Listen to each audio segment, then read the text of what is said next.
غزوہ احد کے اختتام پر رحمت عالم صلی اللہ علیہ وسلم نے اپنے رضاکاروں پہ نظر ڈالی.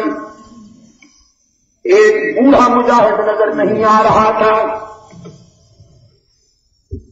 سعد ابن ربیع تقریباً 70 سالہ بوڑھا جوان. کچھ لوگ جوانی میں بھی بوڑھے ہوتے ہیں اور کچھ لوگ بڑھاپے میں بھی جوان بن جاتے ہیں. رحمت عالم صلی اللہ علیہ وسلم نے فرمایا میرا سعد کہاں ہے؟ زندہ ہے یا شہید ہو گیا؟ دیکھو نا اسے. ایک انصاری گنجے شہیداں کی طرف گیا جہاں لاشیں بکھری پڑی تھیں اس شاخ کی. ان کے سامنے کھڑے ہو کر کہا سعد ابن ربیع اگر زندہ ہو تو جواب دو. کوئی جواب نہیں آیا. پھر کہا سعد ابن ربیع زندہ ہو تو جواب دو. کوئی جواب نہیں آیا. تیسری مرتبہ کہا سعد ابن ربیع زندہ ہو تو جواب دو تمہیں رحمت عالم یاد کر رہے ہیں. اب ایک ہاتھ بلند ہوا. یہ خاموش مگر پرجوش جواب تھا.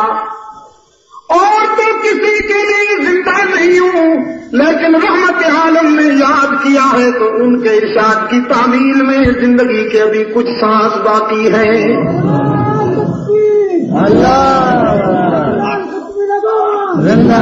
وہ انصاری دوڑتا ہوا قریب گیا. سعد ابن ربیع کو دیکھا. انگ انگ ٹوٹا ہوا تھا.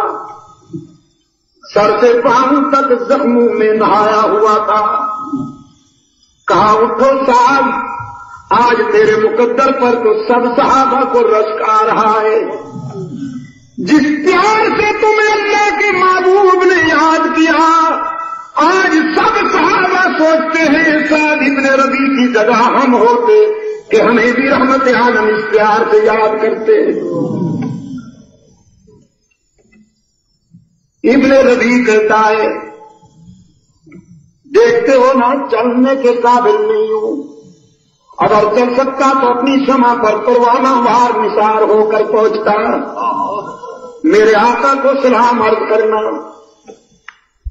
اور ہاں سلام کے بعد کہنا جزاک اللہ محمد. اللہ آپ کو جزائے خیر عطا فرمائے. ہم ہر جائی تھے تیری تعلیمات نے ہمیں یکجائی بنا دیا. محمد اللہ آپ کو جزائے خیر عطا فرمائے. ہم مجاور تھے تیری تعلیمات نے ہمیں سربکف مجاہد بنا دیا. ہم آستانہ پرست تھے تیری تعلیمات نے ہمیں خدا پرستی کو ذوق دیا. ہم حلوائی تھے بلیتے ہماری منزل میدان میں پہنچا دیا.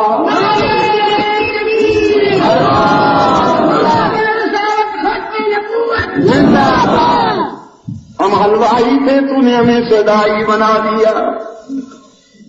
اللہ کے محبوب اللہ آپ کو جزائے خیر عطا فرمائے. ہم موت سے ڈرتے تھے تو نے ہمیں وہ ذوق بخشا کہ اب موت ہم سے ڈرتی ہے. بظاہر مر رہا ہوں لیکن یوں لگتا ہے کہ زندگی کی طرف سفر کر رہا ہوں. اور تم میری باتیں کیا سن رہے ہو؟ جاؤ رحمت عالم صلی اللہ علیہ وسلم کے ارشاد پروانہ وار نثار ہو جاؤ. کوئی تلوار کوئی تیر کوئی نیزہ کوئی بھالا اللہ کے محبوب تک نہ پہنچنے پائے.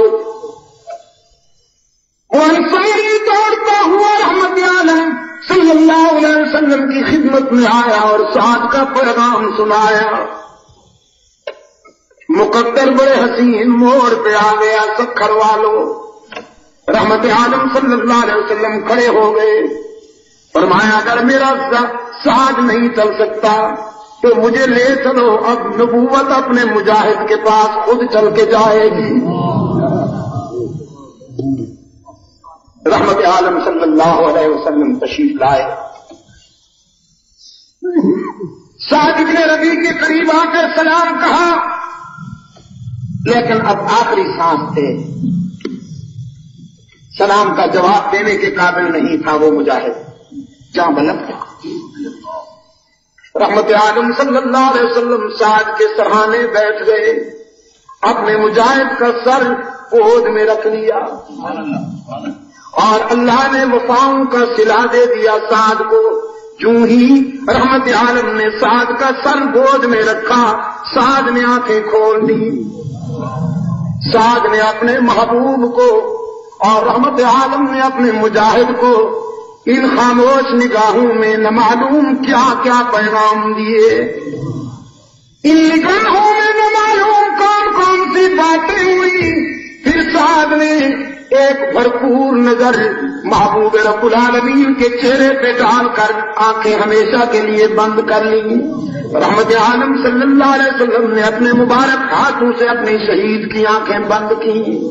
قرآن بولا، سلام علیکم بما صبرتم ونعم عقبی الدار۔ افسردہ جا رہا ہے یا مسرور جا رہا ہے؟ ماتم کرتا ہوا جا رہا ہے شہید یا فخر کرتا ہوا جا رہا ہے؟ میں کلیم کر رہا ہوں دوستو، میرا دعویٰ ہے کہ اللہ کے ساتھ جن خوش نصیب بندوں نے جان و مال دینے کا معاہدہ کیا ہے اور پھر اس معاہدے کی تکمیل کی ہے، وہ اس دنیا سے مسکراتے ہوئے گئے ہیں، سینہ پھوٹتے ہوئے نہیں گئے ہیں۔